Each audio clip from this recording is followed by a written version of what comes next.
é como nos dias de Noé. E como nos dias de Noé. O que vai ser como nos dias de Noé?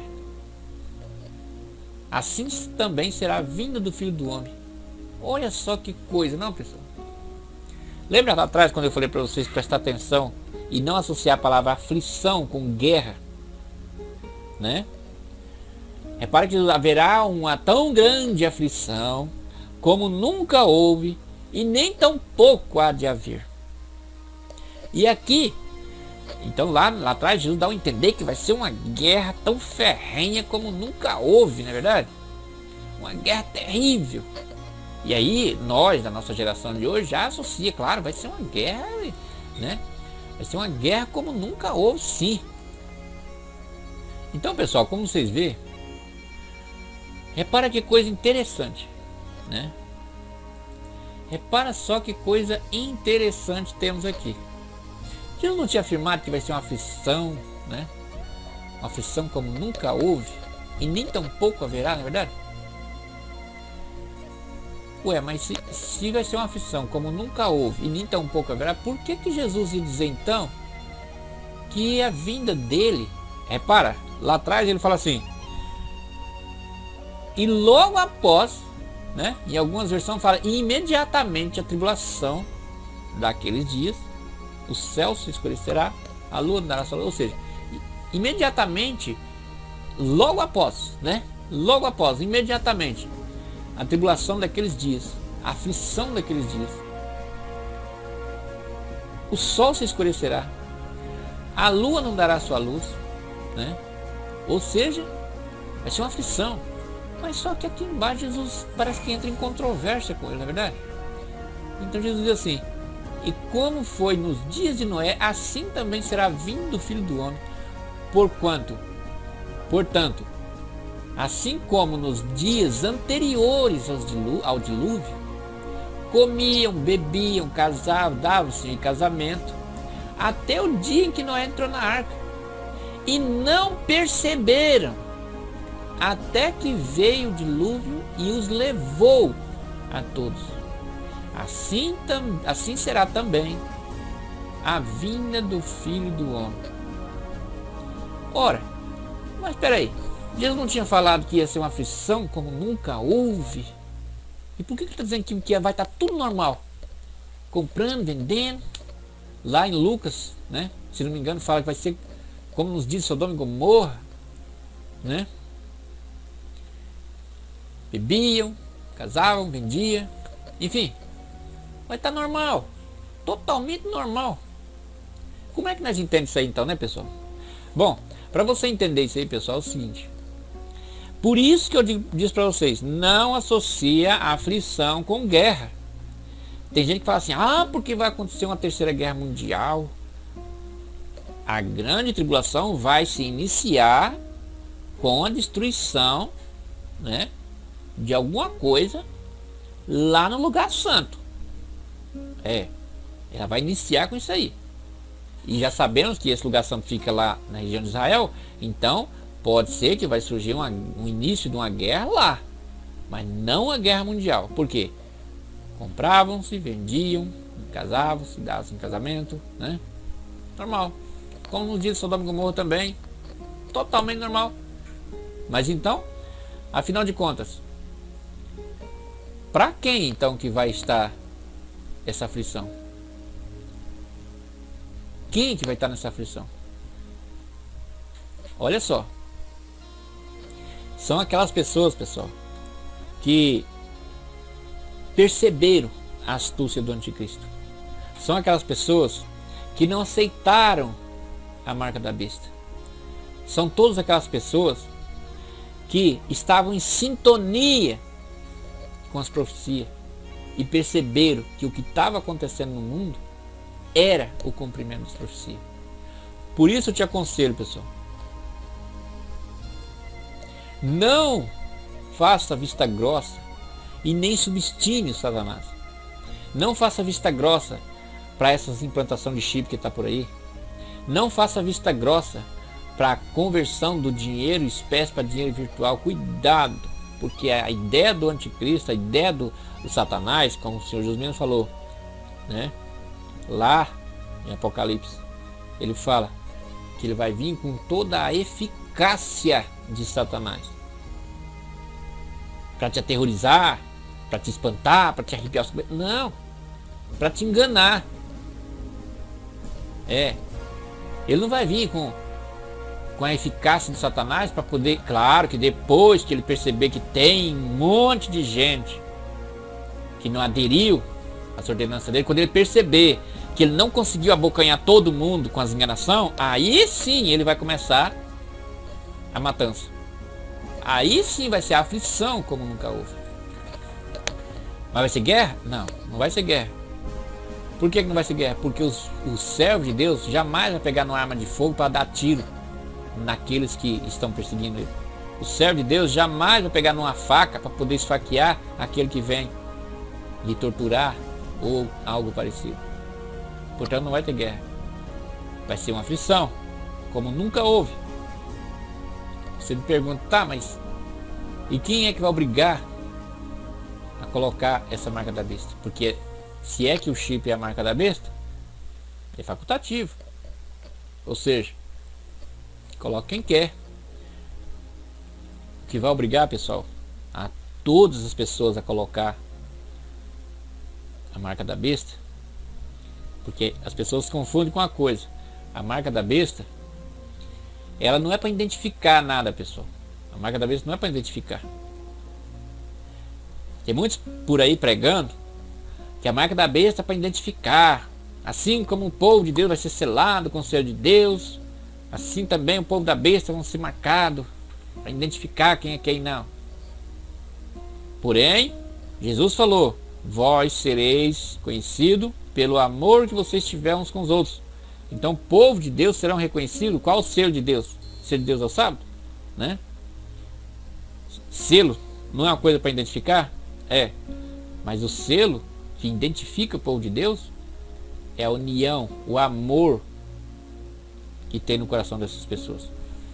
Isso o próprio Jesus falou. Então veja só, pessoal. A marca da besta, ela é uma coisa que tem uma única finalidade. Uma finalidade. Não tem duas, nem três. Tem uma finalidade. E que finalidade é essa?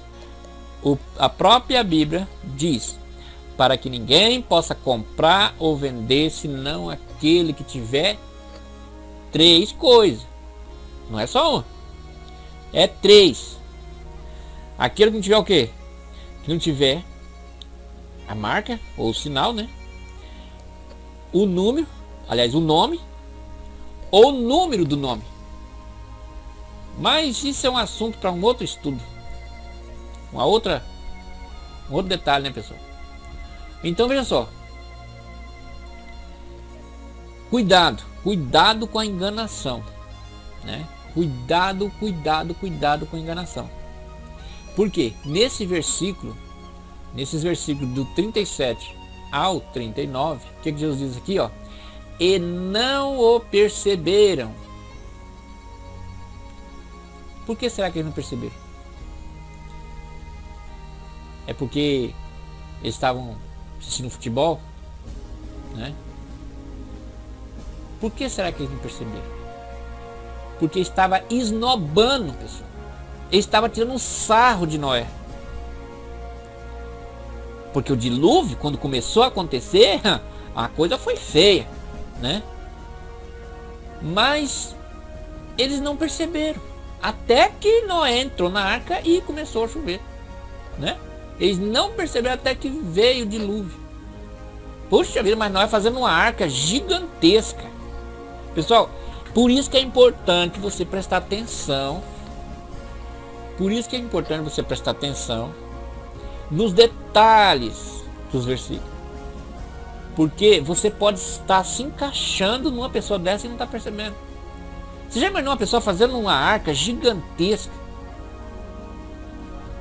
e a pessoa não perceber? Não, de duas coisas era: surdo e cego, né?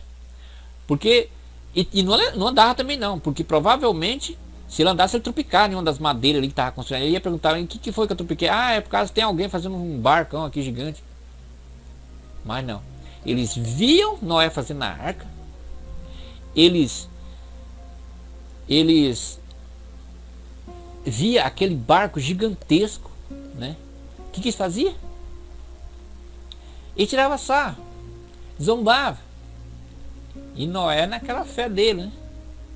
Por quê? Porque Deus tinha falado para ele, construa uma arca, né? Que eu vou destruir o mundo com água. Mas aqueles carinha que estavam vendo ali Noé fazendo aquele baita barco, o que eles faziam? Tirava sarro, fazia chacota, zombava. Não dá ligança. Esse é um velho maluco. Nunca choveu na terra, né? Por que esse velho perdeu o juízo? Onde já se viu, né? Aí, o que está acontecendo nos dias de hoje? Você já reparou o que está acontecendo nos dias de hoje? A implantação desse chip está se espalhando que nem fogo na capoeira. E o que o povo está fazendo? Os pastores, né? Muitos pastores estão tirando um sarro. O Silas Malafaia mesmo, né? Ele tira o maior sarro dessa história de chip. Ele tira a maior chacota. E vários outros. O Leandro Quadro ainda fala assim, que Deus abençoe que esse chip venha logo. Pessoal, o que está acontecendo hoje é exatamente a mesma coisa que aconteceu nos dias de Noé. O povo daquela época via Noé, né? Via Noé construindo um barco. E que barco, né? Mas o que eles faziam? Zombavam, tirava sarro, não dava nem importância. Que nada, até parece que vai chover. Onde já se viu? Nunca choveu na terra. Esse velho besta, esse velho maluco. Onde já se viu? Ah, deixa esse velho pra lá, né? E aí veio o dilúvio e o que aconteceu? Levou a todos, né? Ou seja, todos que tiraram sarro, todos que não levaram a sério, pereceram. Depois desse versículo, vem mais um versículo muito interessante. E é nesses versículos que os pré-tribulacionistas se agarram toda a vontade e diz assim, tá vendo? Tá vendo só como é que vai acontecer o arrebatamento antes da grande tribulação? Olha aí, ó, né? E que versículo seria esse? Vamos continuar. Repare que nesses 3 versículos, Jesus começa a nos alertar o que acontecerá, como que foram enganados, com os que foram enganados, né? Porque eles não perceberam. Você já prestou atenção que sempre quando tem alguém começando a querer acreditar em alguma coisa, sempre tem aqueles usados pelo inimigo para chegar, rapaz, tu deixa de ser besta. Você tá dando ouvido para esse cara, filho. Mas deixa de burrice, né? Então, o que acontece? Nos dias de Noé, provavelmente tinha alguns que ficavam assim, será? Rapaz, será que não vai chover mesmo? Esse homem fazer esse barco desse tamanho, será que ele tá doido? Aí certamente chegava aqueles e falava assim, mas rapaz, deixa de besteira, ó. Esse velho é maluco. Esse velho é um débil mental. Você já viu alguma chuva caindo? Não. Que de fato não chovia, né? A Bíblia fala que não chovia. Apenas o orvalho da noite que regava as plantas. E aí, povo, imagina uma pessoa construindo um barco num lugar que não, nem é litoral, né? Pô, esse velho tá maluco. Aí, provavelmente tinha aqueles que sempre tem, né? Aqueles que fica assim meio balanceado. Será mesmo? Que é mesmo? Maluquice? Vai que... E se chover? Aí chega aquele monte de abestado, né? E começa, nada rapaz, deixa de ser besta. Você acha que você vai acreditar num velho maluco desse, né? E o que aconteceu? Veio o dilúvio, de fato, e levou a todos. Por isso Jesus usa essa comparação. E como foi nos dias de Noé, assim também será a vinda do Filho do Homem. Olha que Jesus maravilhoso, né? Esse Jesus é digno de toda a honra e toda a glória mesmo. Olha o carinho que ele tinha e a preocupação que ele estava aqui de deixar nós extremamente de orelha em pé. Com quem? Com os enganadores. Porque o assunto do capítulo 24 é enganação. Né? Aí veja só. Veja só que coisa. Portanto, assim como nos dias de Noé anteriores ao dilúvio, né? Comiam, bebiam, casavam, se davam casamento, ou seja, o povo estava preocupado. O que o povo estava preocupado nessa época? Ele estava preocupado de querer descobrir, querer se aprofundar, o porquê que Noé estava construindo aquela arca? Não, ele estava preocupado nas coisas deste mundo, né? Vivendo a vida normal. Exatamente igual está acontecendo nos dias de hoje. Pessoas preocupadas. Eu tenho que fazer faculdade. Eu tenho que isso, eu tenho que correr atrás daquilo, né? Eita, que eu tenho que... E esquece de examinar a escritura. Quando vai na igreja, mal vê o irmão lendo a Bíblia lá, depois acabou, chega em casa, bota a Bíblia na estante, não estuda a Bíblia, nada. Se pergunta alguma coisa na Bíblia, fala que nem louro fala, porque simplesmente porque viu alguém falando, não tira um tempo. Você aí que tá me ouvindo, reserva um tempo da sua vida. Não precisa muito não, 10 minutinhos por dia só. Isso não vai te deixar você mais pobre, nem mais rico com coisas deste mundo, mas vai te deixar você milionário com as coisas celestiais. Examina as escrituras. Não confia no que um pastor falou, não. Entende? Não confia no que o pastor, no que o cooperador falou. Porque o ancião, ele é muito entendido.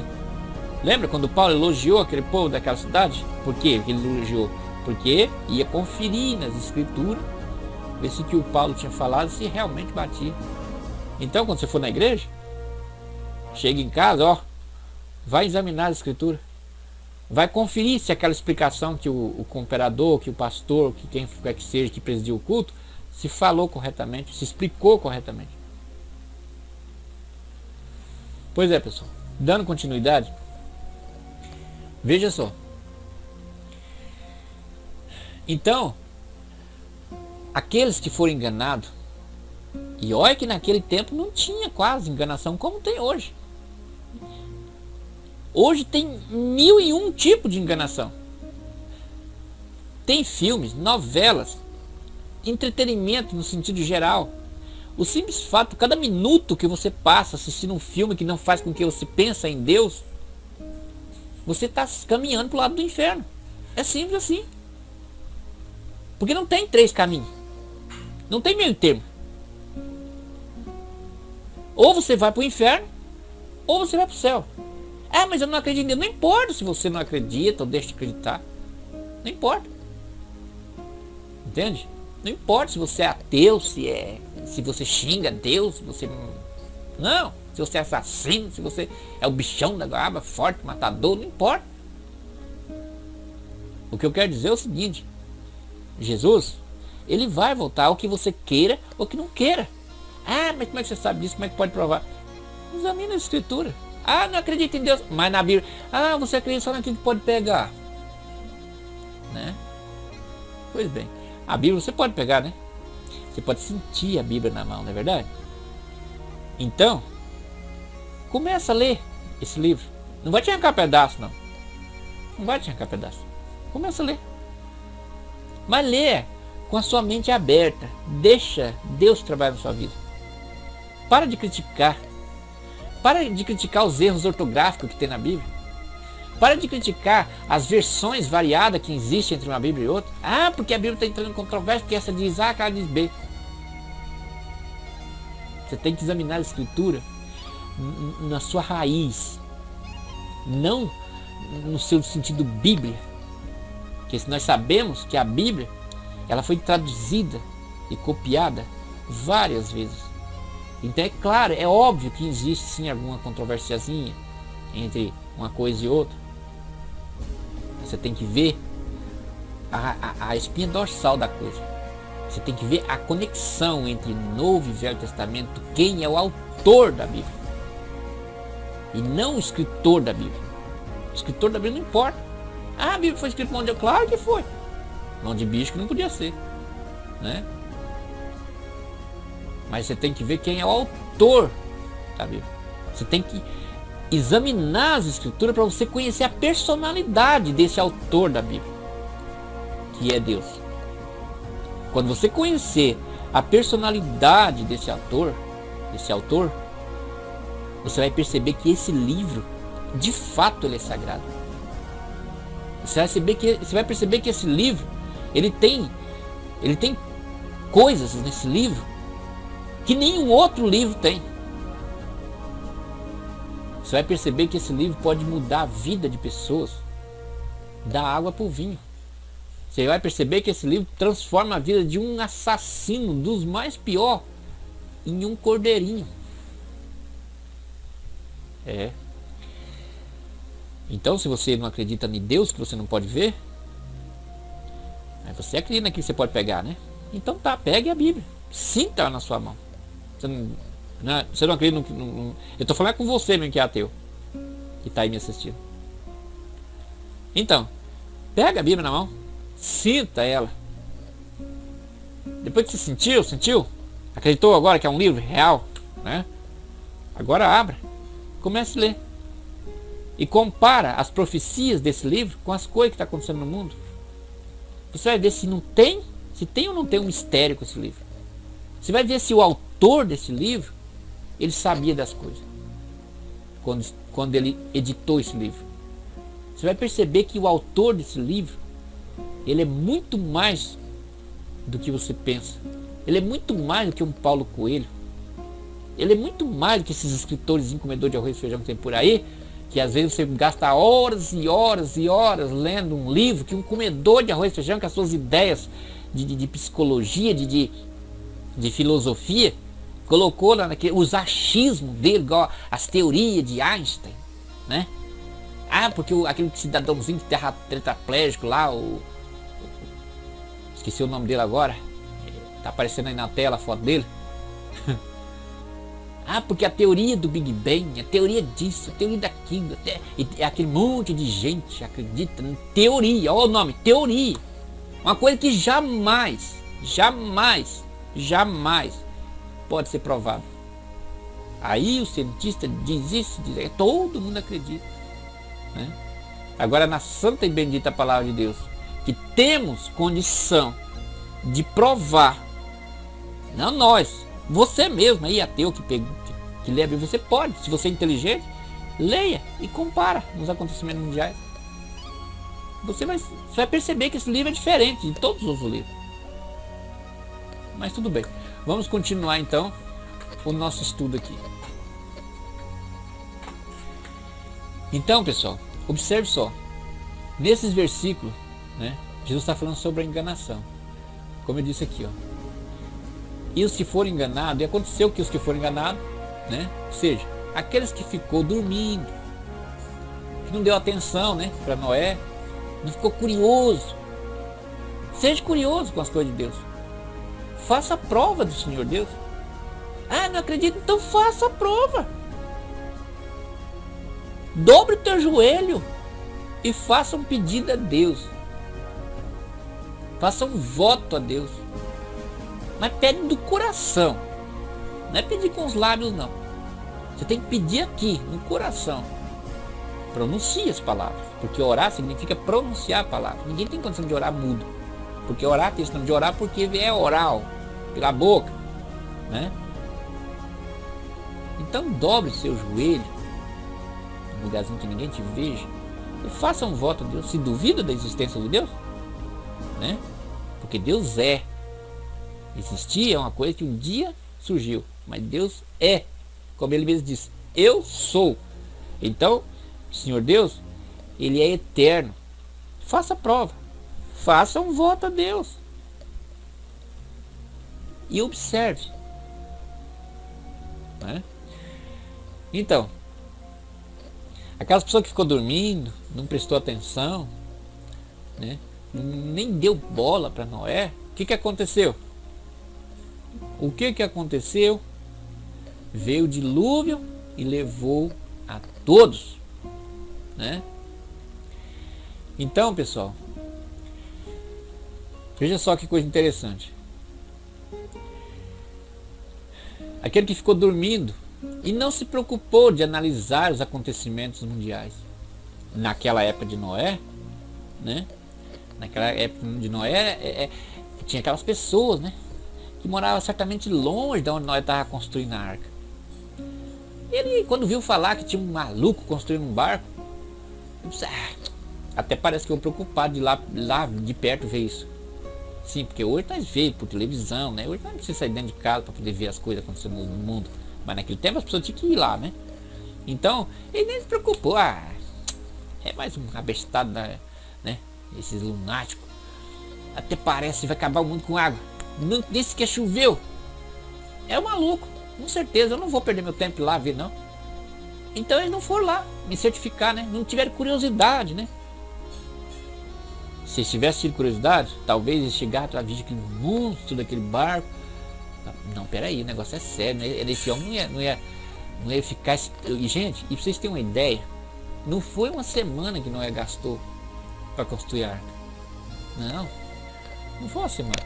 Não foi um mês. Não foi um ano.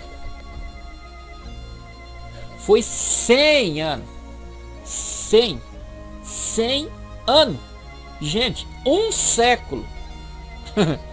Será que os caras dormiram um sono longo? Né? Aí tem gente que fala assim, mas essa história de sinais, tremor de terra, guerras e rumores de guerra, esse tanto tempo já existe. Pois é.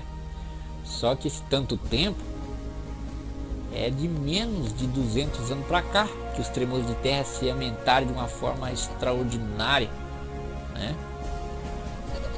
Os rumores de guerras aumentou extraordinariamente entre nações contra nações, como Jesus falou, de uns tempos para cá, 100, no máximo 200 anos para cá, né?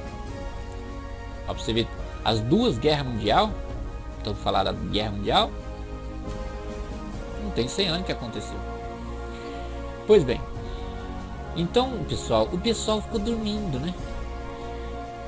E aí o que acontece? Eles, olha só que coisa, Jesus comparou, né? Jesus comparou que foi como nos dias de Noé.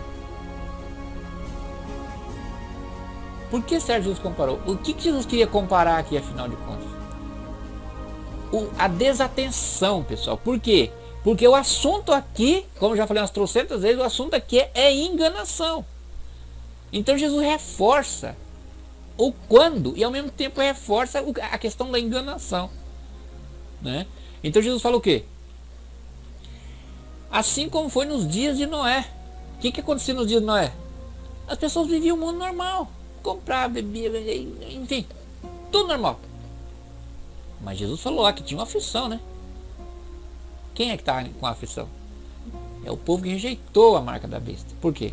Porque os que aceitou a marca da besta achando que não é mais, não, é mais uma tecnologia, entende? É mais uma tecnologia. Porque isso é muito bom. O que acontece? É exatamente aquelas pessoas que passaram perto da arca de Noé e falaram, não, esse velho tá maluco, onde já se viu um negócio desse? Oxe, até parece que eu vou agora ficar preocupado aí em obedecer o que esse velho tá falando, que com certeza Noé pregava para eles, né? Com certeza, Noé falava o porquê que ele estava construindo aquela arca. Até parece que eu vou dar o esse velho maluco, já se viu, né? Um negócio desse. Nunca choveu, agora vai chover? Pois bem, veio o dilúvio e levou a todos. Eu estou enfatizando a questão do levou, para você entender logo mais nos próximos versículos o que Jesus vai dizer. Então veja só, pessoal. Hoje nós temos as profecias, não é verdade? Hoje nós temos. Só que naquela época era um pouquinho mais difícil para eles, né? Por quê? Porque naquela época a única profecia que tinha era mais difícil e ao mesmo tempo mais fácil, né? Por quê? Fácil assim, para aquelas pessoas que estavam ali vendo Noé construindo, né? Mas para aquelas pessoas que estavam longe era um pouco mais difícil porque não tinha rádio, não tinha WhatsApp, não tinha internet, né? Não tinha nada disso. Então ficava difícil para Noé passar um textinho lá, gente, é o seguinte, Deus falou que vai acabar o mundo com água, viu? Vai fazer uns barquinhos de vocês aí, né? Vai obedecendo as palavras do Criador, porque ele está meio nervoso com vocês. Se abstém aí de fornicação, adultério, matança, né? Vai se afugentando desses pecados aí que está aborrecendo ele, porque ele vai acabar com o mundo com água. Então, se fuja desses pecados aí e construa um barquinho de vocês. Não tinha como ele passar essas mensagens, né? Mas então naquele pessoal lá, eles, já para aqueles que estavam vendo Noé construindo a arca, estava mais fácil do que hoje até, né? Foi do mesmo jeito, né? Por quê? Porque eles podiam ver e conversar com o próprio Noé, né? Como é que é essa história mesmo como é que é? Deus te falou mesmo? Como é que foi? Então ele podia falar da boca dele, porque ele foi o próprio que ouviu de Deus, né? A profecia, né? Era assim, uma profecia, porque ainda, quando ele começou a construir, ainda demorava, faltava ainda 100 anos ainda para começar a chover ainda, né? Então era uma profecia que ele próprio era o profeta e ele próprio era o construtor da arca.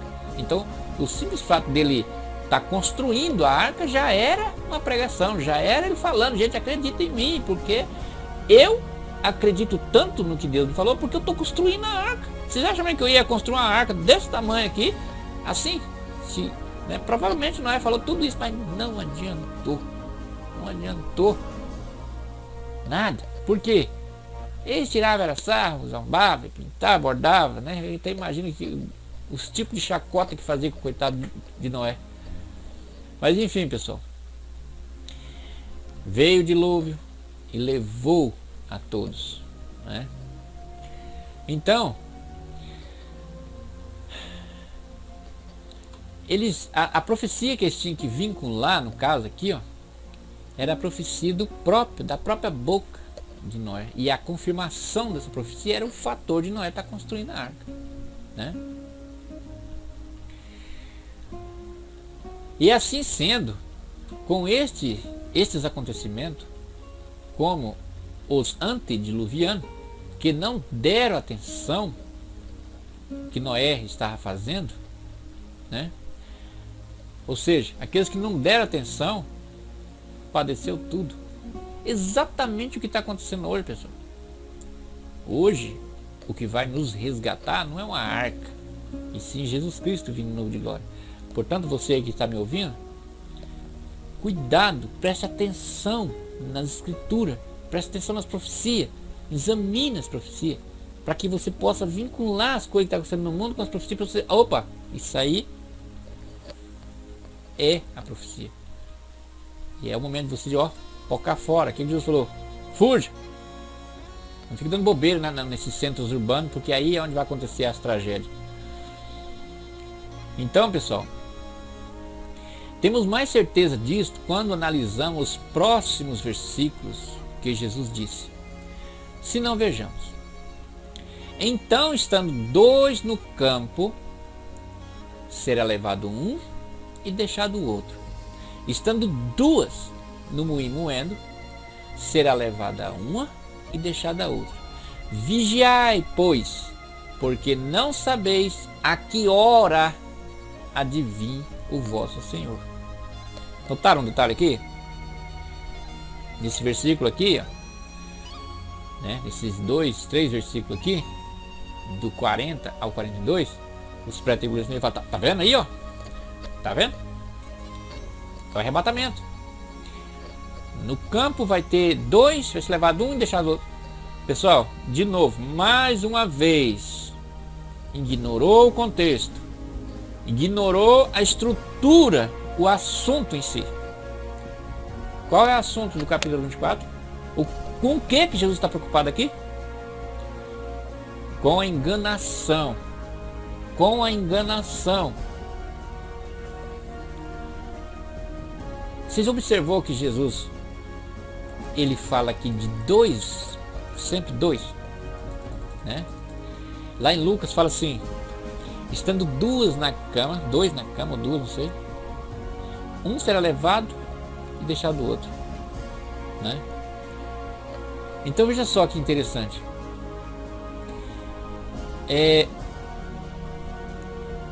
Aqui, ó, e estando dois no campo. Por que será que Jesus fala dois, né? Você já prestou atenção quando é que tem trabalhador no campo? Vamos voltar para aquela parábola, aquela parábola que Jesus fez do homem que precisava de trabalhadores para sua roça? Estão lembrados? Repare que o homem não pegou 2 pessoas só. Ele pegou bem mais de 2. Né? Ele foi de manhã, contratou pessoas, depois foi mais tarde um pouco, contratou, depois mais tarde, e até que chegando à tardezinha contratou mais. Na hora de pagar, ele pagou tudo mesmo tanto. Não é isso o que eu quero dizer. O que eu quero dizer é a questão do 2. Por que será que nesse campo que Jesus falou só tinha 2? Mas que campinho pequenininho, né? Deve ser uma rocinha pequenininha. Só tinha precisado de 2 pessoas trabalhando. Será mesmo que Jesus queria enfatizar o fator de alguns ir e outro ficar? Alguns ir e outro ficar. Aí tem uns teólogos por aí que falam, é porque lá em Jerusalém, no moinho, sempre é 2 pessoas. Só que eles esquecem do campo, né? E no campo? Só tem 2 trabalhadores no campo. 2. Não precisa mais. Né? Na cama tudo bem. Sempre normal. Né? O homem e a esposa, o marido e a esposa dormindo, tudo bem. São 2. Né? Mas pode ter 1 também. Na cama dormindo. Pode ter 3 na cama dormindo. Assim como no moinho moendo. Pode ter mais 2. E o mais curioso é no campo. Né? Estando 2 no campo, um será levado e o outro será deixado. E aí a pergunta é, quem é que foi levado? Quem é que foi o bem-aventurado aqui? E esse levado? Quem é que vai ser levado? Qual é o assunto aqui, pessoal? Lembra quem foi que foi levado no dilúvio? Foi Noé que foi levado? Foi os que foi salvo que foi levado? Não. E o dilúvio veio e levou a todos. Quem foi levado aqui? Né? Um será levado e outro será deixado. Aí os pré-tribulacionistas, né? As pessoas que acreditam no arrebatamento antes da grande tribulação, tá vendo? Aqueles que foram levados para Jesus Cristo. Eles massacram o contexto, assassinam o contexto. Gente, e primeiramente, o contexto aqui é enganação. Todo o capítulo 24 é enganação. E até um pouco do capítulo 25. Mas aí o que acontece? No capítulo, aliás, dando sequência aqui, repare que Jesus fala 2. Jesus está dizendo aqui 2. Por que ele fala 2? Nunca fala. Estando 5 no campo, 2 vai ser levado e 3 deixado. Ou estando 15 no campo, imagina um campo, né? A roça, o pessoal estava trabalhando. Normalmente tem 5, 6 trabalhadores. Mas por que 2? Só 2. Lembra qual é o assunto do texto? Os enganados e os não enganados. Entenderam? Porque 2. E quem é que é o levado? É o bem-aventurado que é o levado? Qual é o assunto do texto? Enganação. O levado aqui é quem se deixou levar pela enganação. Pela enganação. Um será levado e o outro será deixado. O que foi levado aqui, pessoal, assim como no dilúvio, quem foi levado? Os que se lascou. Aqui os que foram levados foi os que foram enganados. Creio que ficou claro, né? Dando mais um reforço. Repare que nesse versículo notamos que Jesus enfatiza apenas 2, né? Como eu já disse. Por que será? Repare que ele não fala estava 3 no moinho, 2 foi levado e 1 deixado. Notamos que Jesus quis dar ênfase ao fator 2, né? Por que será?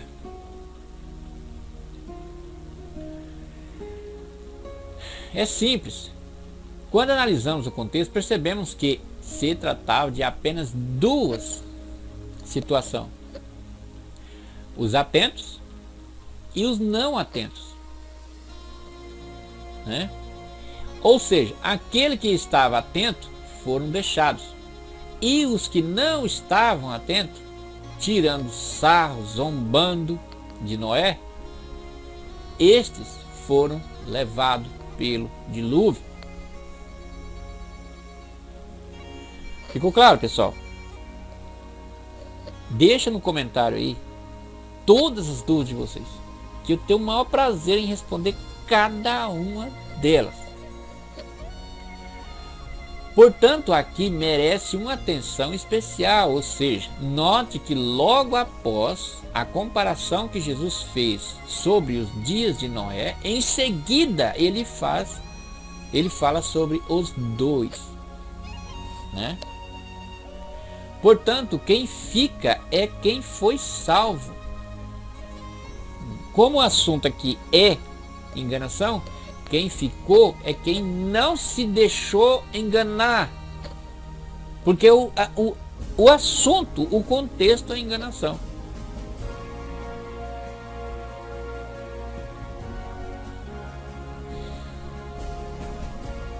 Repare também que, de acordo com o versículo 42, onde ele diz: vigiai, pois, porque não sabeis a hora de vir o vosso Senhor. Notou que Jesus fala a precisão da hora? Vocês repararam que Jesus fala a precisão da hora? Lembra que ele falou assim: mas daquele dia e hora eu não sei, somente o Pai? E ele fala aqui, ó: vigiai, pois, porque não sabeis o quê? Não sabeis quando? Não sabeis a hora. É como se eu te estivesse falando: vocês fiquem atentos, presta atenção em que época, presta atenção no quando, porque a hora exata eu não sei informar para vocês. Por isso ele diz: vigiai, pois, porque não sabeis a hora, né? Notamos que Jesus fez questão de enfatizar isto nos próximos versículos, se não vejamos. Mas considerai isto, né? Está narrado no capítulo 24, versículo 43, está aí na tela. Mas considerai isto: se o pai de família soubesse a que vigília da noite havia de vir o ladrão, não deixaria minar sua casa. Você reparou um detalhe? Repara que de novo ele não fala a hora. Repara que ele não fala assim: mas considerar isto, se o pai de família soubesse a que hora havia de vir. Ele fala a que vigília. Para aqueles que não sabem, cada vigília corresponde a 3 horas. Ou seja, não é a funilação de hora, e sim uma coisa meio vago ainda, né? Então, se o pai de família soubesse a que vigília da noite, olha só que interessante. Aqui é como se Jesus estivesse falando assim: ó, gente, o pai de família não sabe, nessa parábola, repara só, mas considerar isso. É como se Jesus estivesse falando: mas vocês sabem a que vigília. É como se Jesus estivesse falando: mas vocês sabem a partir de agora o quando. Ele fala aqui, ó: mas considerar isto. Se o pai de família soubesse a que vigília da noite havia de vir o ladrão, vigiaria e não deixaria minar a sua casa, né? Olha só, Jesus vai minar alguma coisa, né? Jesus é ladrão?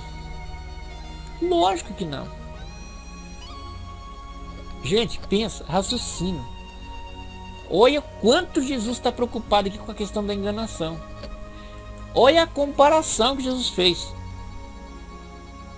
Lembra que Jesus falou sobre a vinda dele? Lembra que Jesus falou do cadáver, das águias? E eu expliquei que o cadáver é o enganador e as águias ou abutres é os por eles enganados. Pois bem, aqui, se a gente ler de uma forma meio maluca, sem prestar atenção no contexto, vai pensar, olha, por isso que Jesus fala que ele vai vir como um ladrão. Gente, cuidado em falar certas coisas, porque você pode estar falando que Jesus é um ladrão sem perceber. Jesus não é ladrão.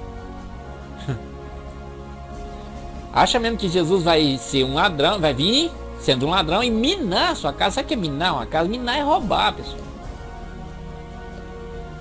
Mas considerar isto, se o pai de família, né? Olha só para vocês verem o que é a coisa. Quem é que vai vir aqui como um sorrateiro? É Jesus que vai vir ser sorrateiro? Não. O próprio Jesus falou que a vinda... Não vai ser esse negócio de quietinho, silêncio, devagarzinho, não, pessoal. Jesus não vai vir assim, sabe, quietinho, aos pouquinhos, não. Pensa, pessoal, raciocina. O próprio Jesus falou, gente, quem vai vir no mansinho, disfarçado, são os enganadores. Não eu vou vir como um relâmpago que sai do Oriente e se mostra no Ocidente. Eu vou vir com um rígido clamor de trombeta. Eu não vou vir quietinho, no calar da noite, não. E muito menos vou minar a casa de alguém. Jesus não vem roubar nada, ele vem buscar o que é dele. Cuidado ao comparar certos versículos, associar com a vinda de Jesus, porque aqui nesse versículo, pessoal, dá-se o entender. Olha só, quando Jesus fala assim, se o pai de família soubesse a que vigília da noite havia de vir um ladrão, aí a pessoa pensa, é verdade, nós temos que vigiar, porque nós não sabemos a hora, né? Nós não sabemos a hora.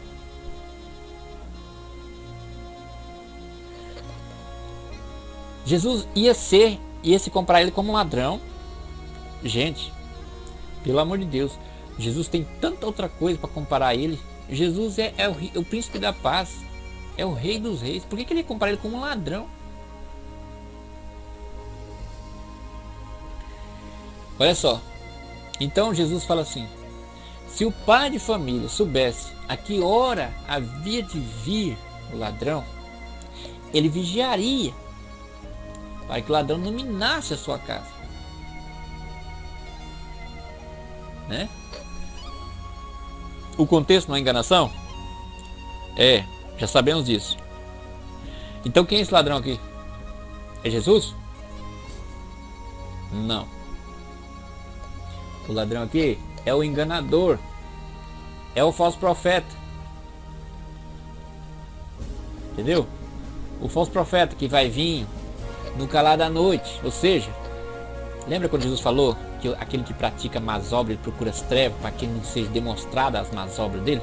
Pois é. O enganador, ele vai vir camuflado, ele vai vir como um cordeiro, ele vai vir como um homem que não faz mal para ninguém.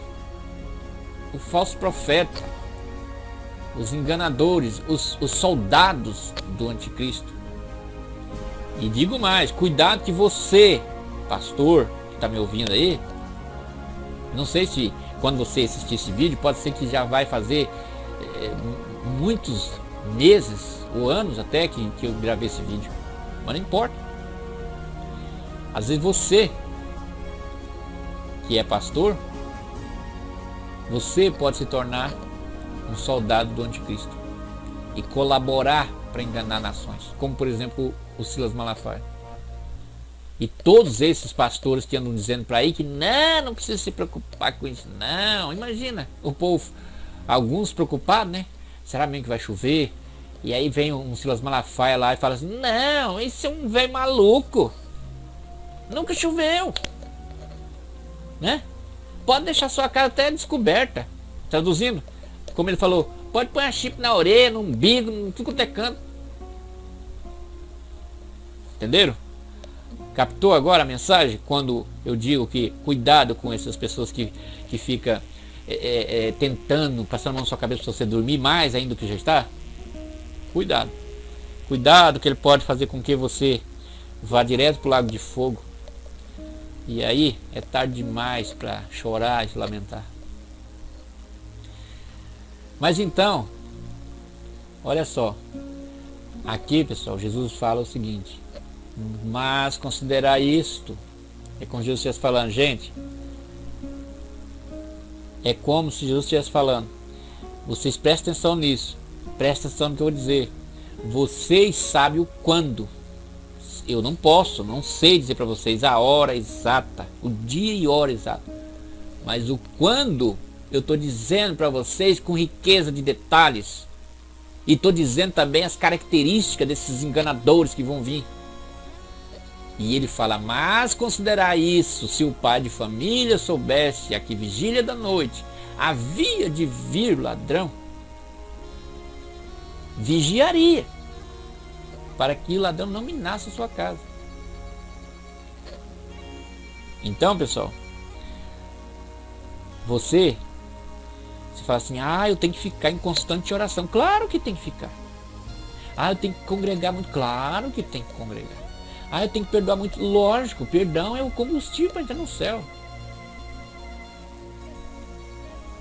Mas o que Jesus está falando aqui é para nós vigiar e examinar as escrituras. Porque orar, congregar, perdoar, isso é um dever do cristão.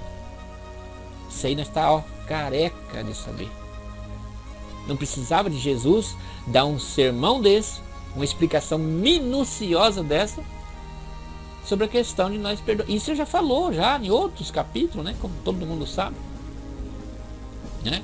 Nos mandamentos, o sermão da montanha, enfim, vários e vários outros lugares que Jesus fala sobre o ser obediente, assim como os apóstolos, as epístolas de Paulo, Pedro, Tiago, que são uma maravilha de ensino, tudo ministrado pelo Espírito Santo de Deus.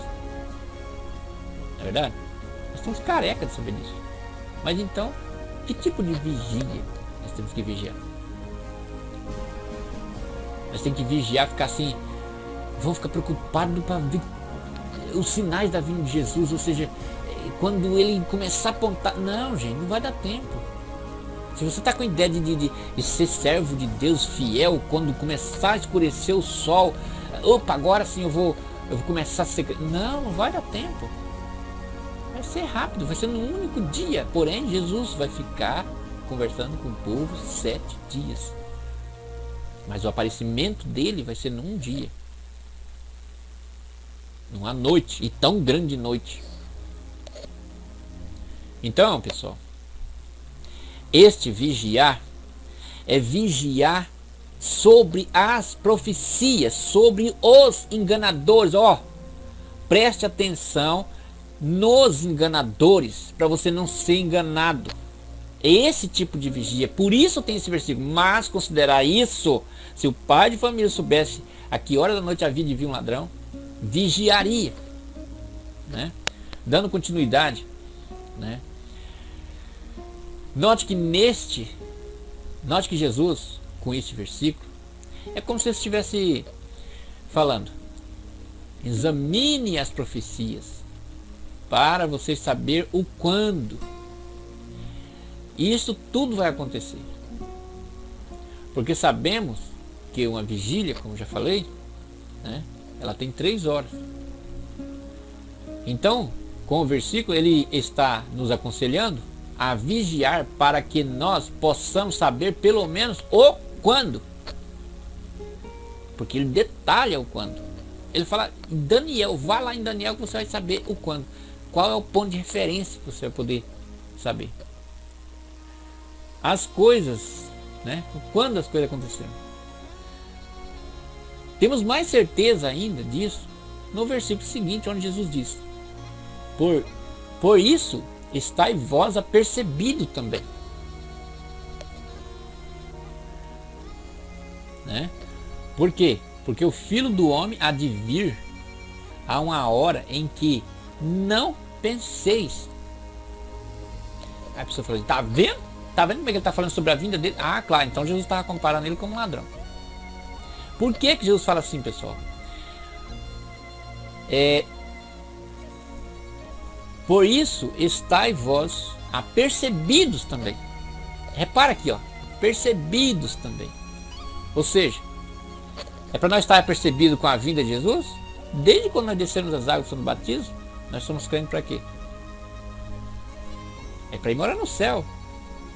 Nós não precisamos ficar preocupados o quando Jesus vem. Não. Esse quando aqui, pessoal, não é para nós descobrir quando Jesus vem. E observa que aquele dia e hora que Jesus fala que não sabe, é o quando que ele vem, dia e hora. Mas o quando aqui que Jesus está preocupado que nós saibamos, não é o quando que ele vem, e sim o quando vai começar as enganação. Essa é a preocupação de Jesus. Essa é a preocupação de Jesus. O quando vai começar as enganação. Então Jesus aqui, por isso estai vós apercebido, né? É como se eu falasse, vocês fiquem apercebidos, procure descobrir o quando, procure descobrir a que vigília. Esse senhor da casa, ele não sabia, se soubesse ele vigiaria, mas vocês sabem, então vigie. Vigie para quê? Ah, nós temos que ser fiéis. Claro que nós temos que ser fiéis a Deus, claro que temos, constantemente, porque nós podemos tombar, morrer antes de Jesus voltar, antes até de começar essas enganações, que por sinal já começou, né? Que agora não tem mais jeito de ninguém morrer sem antes começar a enganação. Tem como ele morrer sem ser enganado, mas a enganação já começou. Mas então Jesus fala aqui, porque o Filho do Homem há de vir a uma hora em que não penseis. Ou seja, Jesus aqui está contrastando a vinda dele com as enganações novamente, né? Porque o Filho do Homem há de vir a uma hora que não penseis. Notaram o detalhe da hora? Notaram o detalhe da hora? A hora que o Filho do Homem vai vir, isso nós não sabemos. Isso nós não temos condição de saber. Mas a vigília que o ladrão vai vir para nos enganar, isso nós temos condição de saber. Porque, ó, por isso estáis apercebidos também, né? Porque o Filho do Homem há de vir a uma hora em que não penseis. Ou seja, por que Jesus disse isso, pessoal? Porque nós não precisamos estar preocupados com a hora exata que Jesus vai vir. Nós temos que estar preocupados com as enganação. É com as enganação. Notou que ele insiste em afirmar que nós temos que ficar percebidos?